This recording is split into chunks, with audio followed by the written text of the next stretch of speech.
What is your company's operations now? Everything that is to do with your company, what is it? Your software, compliance, like I said, your staff members. How many staff members do you want to recruit on a monthly basis? Are you on target with that?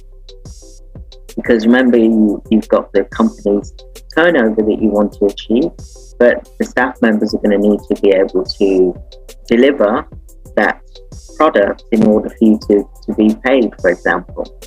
So what operations do you have in your organization? Are you on target? What jobs are staff members doing? What is it that you're planning on doing next, for example? Are they any quality assurance, for example? What is your KPI? All of these things make the operations so that you're working towards the organization's goals and the mission and vision for the company, so that everybody is on track and everyone is happy. You want a happy team.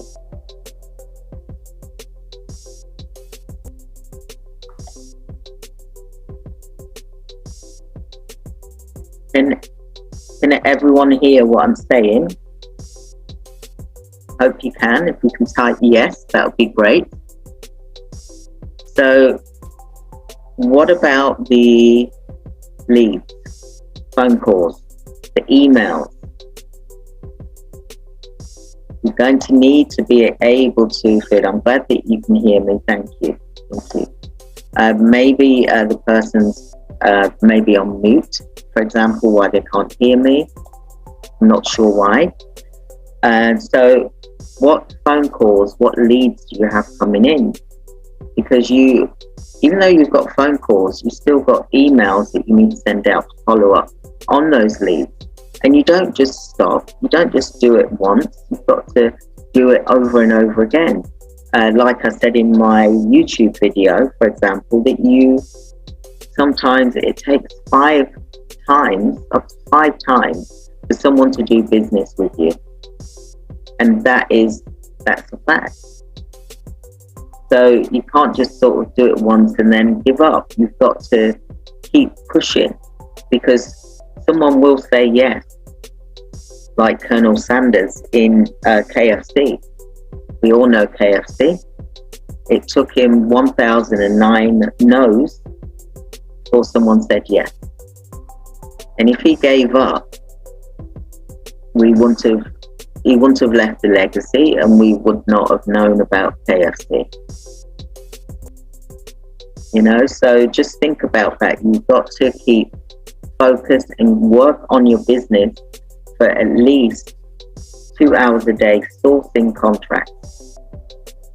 Then you should be applying for contracts every single month, so that in the end, you would have applied for a minimum of 12 contracts a year. Now, I don't know if there's any service providers here, any care providers here, but how many contracts, and I'm asking you, how many contracts have you applied for in 1 year as an organization?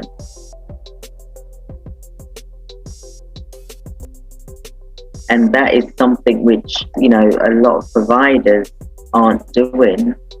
They're not applying for multiple contracts.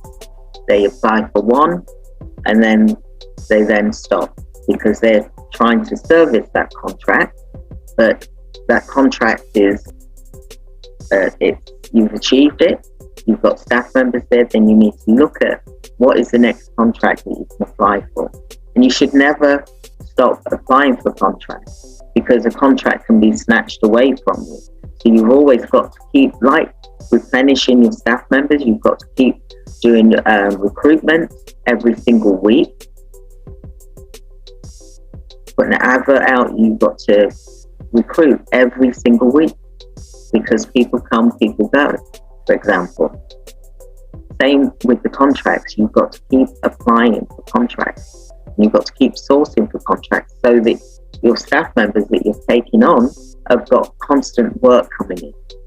And then you just keep recruiting staff members.